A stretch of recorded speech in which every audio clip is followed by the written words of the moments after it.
My name is Tanika, and this is my project review for leadership and collaboration in task standard number 10.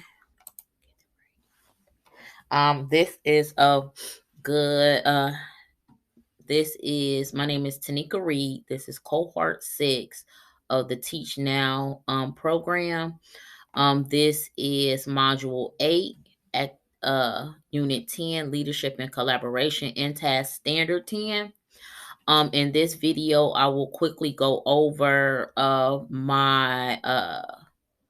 the project that I had from module 4, which was my school-based project proposal. So I will share that, and then I will also share some links and that proposal to the different meetings that I had with different people in order to get it up and running.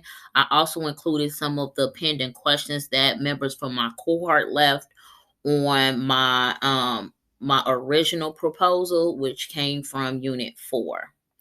All right, let's get started. So my update, my presentation to the principal at my school is here. The presentation to my mentor is here. Both had some very good insight to things I could add to the project. Summer planning meeting is loading soon, and fall planning meeting is loading later. Math boot camp rollout, as you can see, this for school year 2023, which is the school year we have coming up. The rollout is for quarter 1 is our summer meeting with STEM teachers, which is happening August 25th to the 22nd. Math boot camp budget, which is I'm currently working on. I'm waiting on 2 other grants to come in to help pay for the initial cost of math boot camp. And then math boot instructional materials, so the things that we need in order to make the program successful. As I just said, grants received and applied for. 360 end of year data talk, math data talk. So we're going to get some of those scholars that we already know have learning gaps. When we retest them at the beginning of the year for the beginning of the year for 360, we will be able to tell if these students are in dire need, and which students are in dire need, and which students will be put into the math boot camp class, which right now math boot camp will encapsulate about 45 kids, give or take. The testing window for the 360 test for fall starts August 2nd and ends September 10th. The math boot camp data meeting will meet September 14th through the 16th. So this is after the testing window closes. It also will incorporate all of the people that missed the test and had to retake. So 14th through the 16th, meeting with the administration. This meeting is basically just to talk about the overall data of the whole school. It will also we'll also still be working out some of the kinks from the program that we maybe didn't work out over the summertime. We also will be doing a school-wide data review.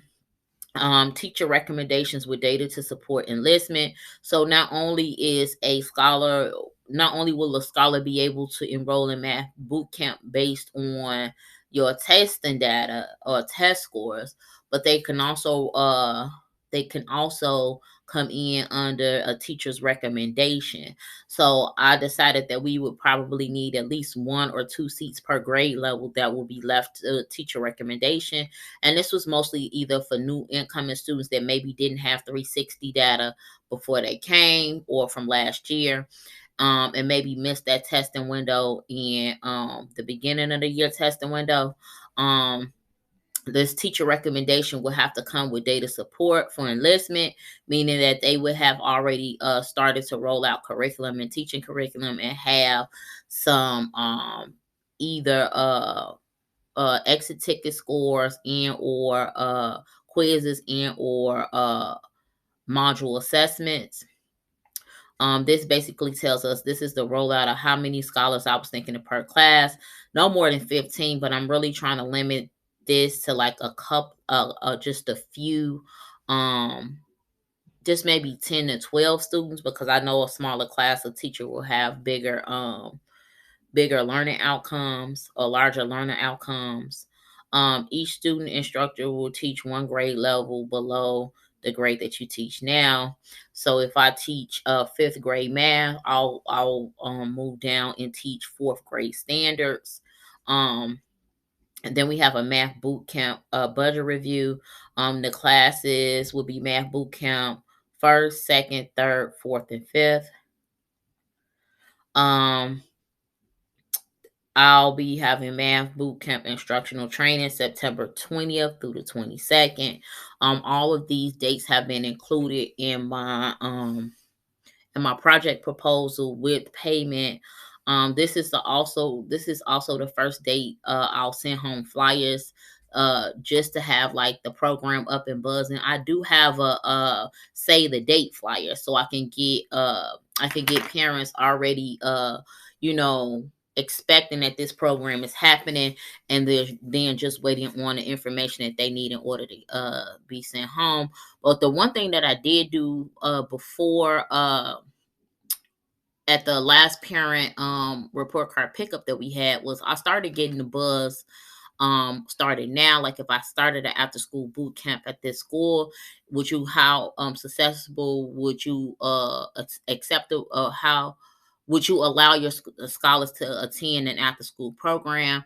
And from the data I took from there, most parents that I engage with would be willing to allow their scholars to stay an extra hour to 2 hours after school. And then we also have a program, an after school program that's in our area called By the Hand.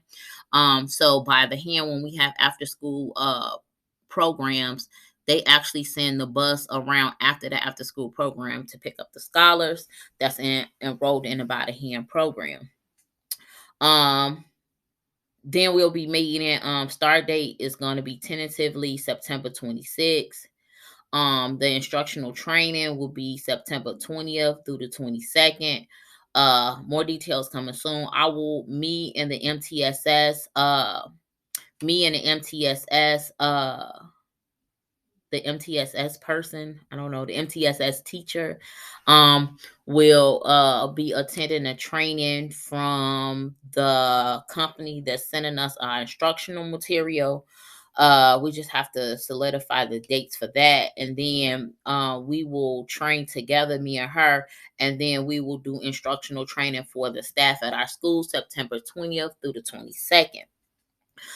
This should include the rollout of the program, to just a introduction. This program has an online component and a in-class component, and a paper component. So all three components are really good.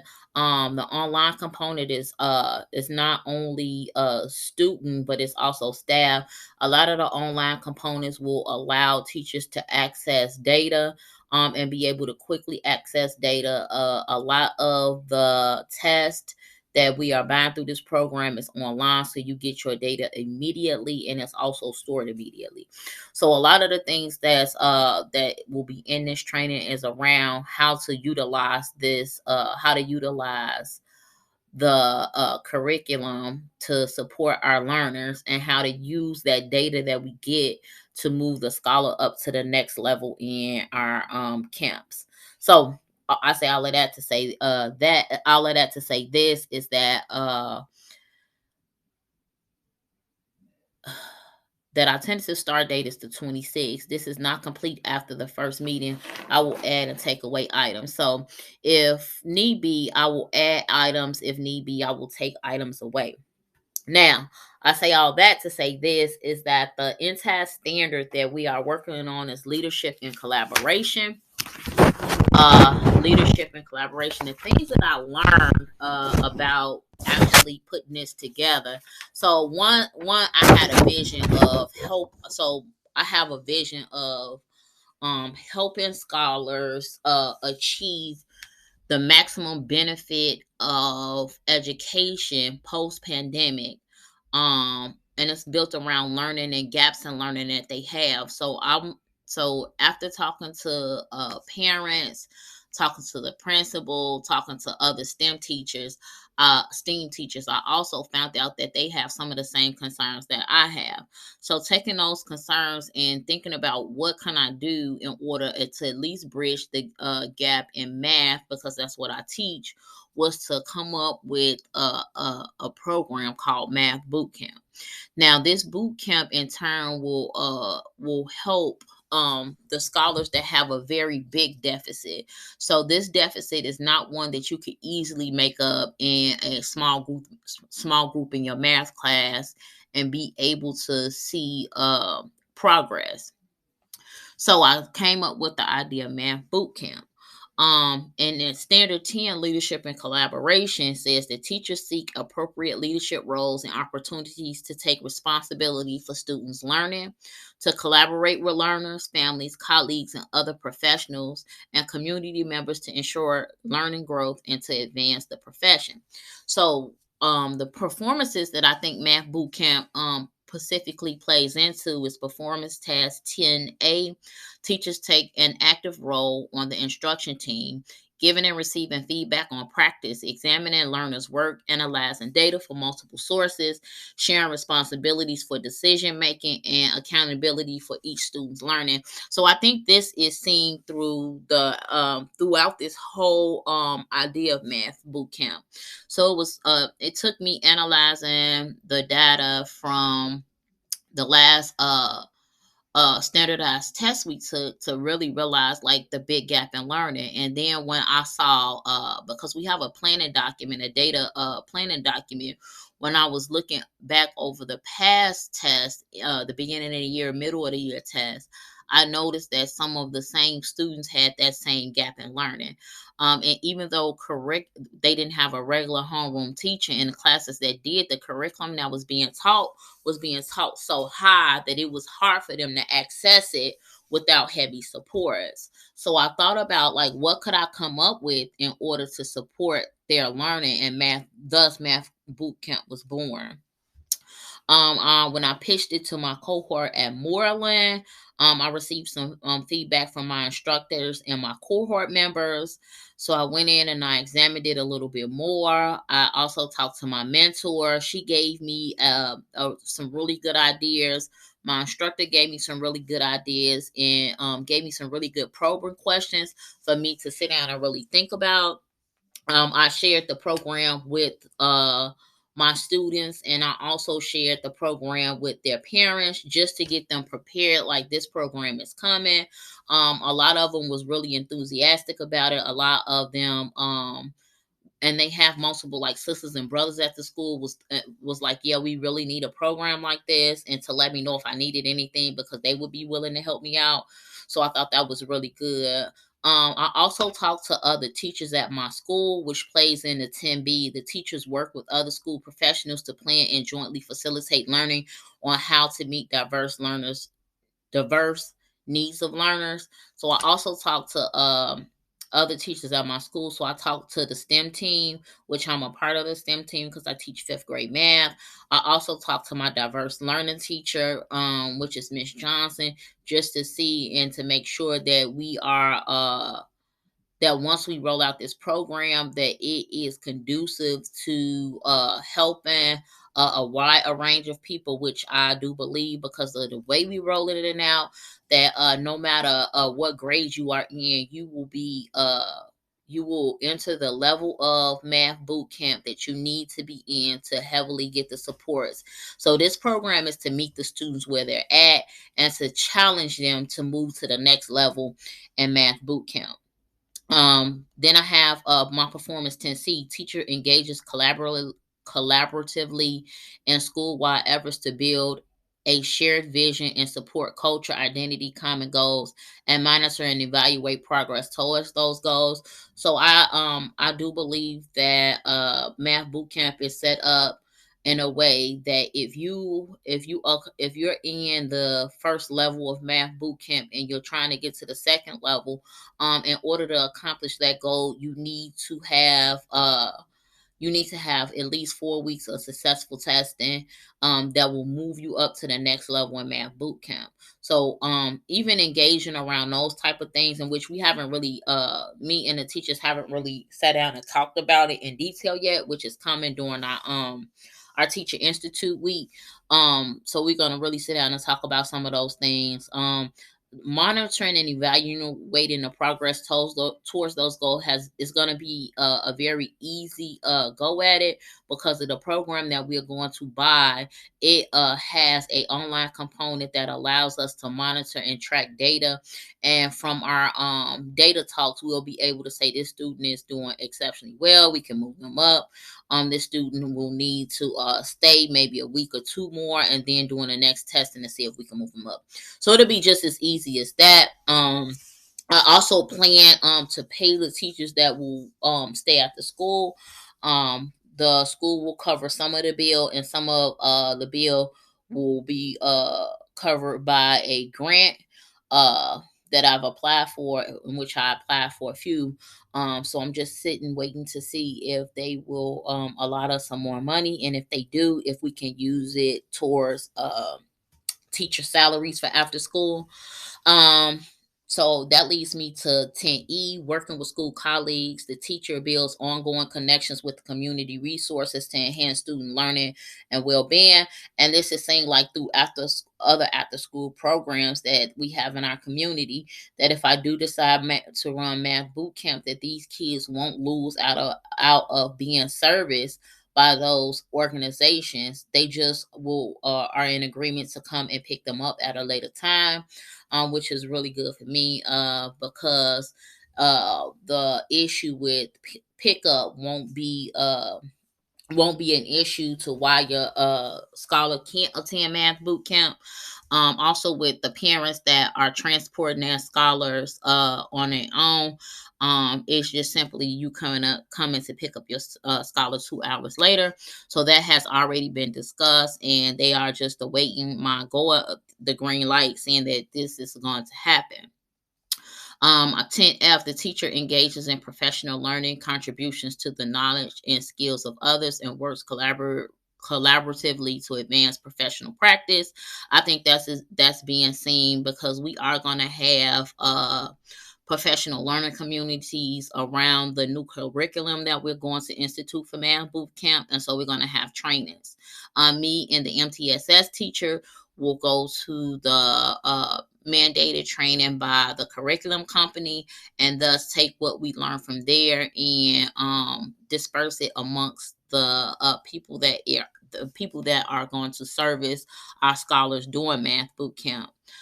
Teacher uses technology tools and a variety of communication strategies to build local and global learning communities that engage learners, families, and colleagues. So I think this is also seen through, like, gathering data, sending home progress reports every 3 weeks, which we will talk about at a later time during our build out. So I feel like around our build out, around the initial discussion, we are going to talk a lot about the build out of the program, which I've already have an idea of how the program wants to be, that how I want the program to run. But I also want them to give input, so they can be bought into the program also. So math boot camp may have been my idea, but I feel like the more and more we roll the program out, the more and more it becomes our program. So that's going to be seen there. 10F, the teacher engages in professional learning contributions to the knowledge and skills of other, and works collaboratively to advance professional practices. That's seen during the PLC. 10G, the teacher uses technology tools and variety of communication strategies. So that's going to be seen also with the rollout of the program, progress monitoring, and allowing the families to know where their scholars are completely at, and also celebrating the scholars as they move up in the different levels of math boot camp. 10H, the teacher uses and generates meaningful research on educational issues and policies. That's going to actually be seen as we build out math boot camp. It may not be seen the first year. I feel like the first year we're going to be in a generate stage. I feel like a lot of the educational issues and practices and policies, I think like this is an educational issue, post pandemic learning. And so I think the build out around math boot camp rollout, especially in the first quarter, will be more discussed during a December during our December meeting, which will be at the end. It will be ending around the quarter two stage. So we'll have a lot more input into that into 10H. 10I. The teachers seek appropriate opportunities to model effective practices for colleagues, to lead professional learning activities, and to serve in other leadership roles. So I think this is saying I have taken a leadership role in math boot camp and its rollout. I'm learning as I go. This is not the first after school program I've put together, but it's the first program that I put together at this school. And I do believe when you do programs like this, it is a very delicate situation, that people may have a vision for your program and you have a vision for your program, and you guys have to come to some type of compromise. I think like the big takeaway and the big goal is to make sure that these that our scholars that have this gap in learning, that this gap is made up within the next 2 years. I did tell my principal, like, math boot camp will be a program that you have to be able to fund and live with for a few years. So I think like with that, and then me applying for different grants and stuff like that, this will be feasible. 10J, the teachers advocate to meet the needs of learners to strengthen the learning environment and act the system of change. I think this program is all about 10J. I think this program lives in 10J. I think like together we are advocating to meet the needs of our learner. Our learners really need this program. They really need to lessen the gap, and they really need this program in order to help them build their self-efficacy up for math, and just for learning, because I feel like we've been out of school so long, and even though we stayed in school this year, we was out for like 6 weeks, so they're still kind of edgy about pandemic and pandemic learning. So I just think through this program they'll be able to build up um their practices in education and to be educated. 10J, the teachers take on leadership roles at the school, district, state, or national level and advocate for learners, the school, the community, and the profession. I think this is seen throughout this program. I have been working on this for a few months now. I feel like this program, when it's rolled out, is going to be a really good program. I feel like scholars will really benefit from this program, and that we can only see like what this program is going to actually, how this program is going to really benefit the school in a whole, within the next few years. This first year of the rollout is just basically our growth year. Although our scholars will grow and learn, so our teachers will also grow and learn. And I feel like that this program is a really safe space in order to do it. We're not building our own curriculum. We're not relying on our teacher know-how, that we're going to buy a successful program that we will then entail put on. I do feel like in the next 5 to 10 years, we will really be skilled where we can just come together and build our own curriculum around math boot camp. I would like to see math boot camp turn to a reading boot camp also, because I know a lot of our scholars have a big gap in reading also due to the pandemic. So I would like to see if this program really works well with quarter one and the rollout of math boot camp, that if I can't then take it to the other side to reading, to see if we can't roll out something to build students' abilities to read, and close that learning gap also. So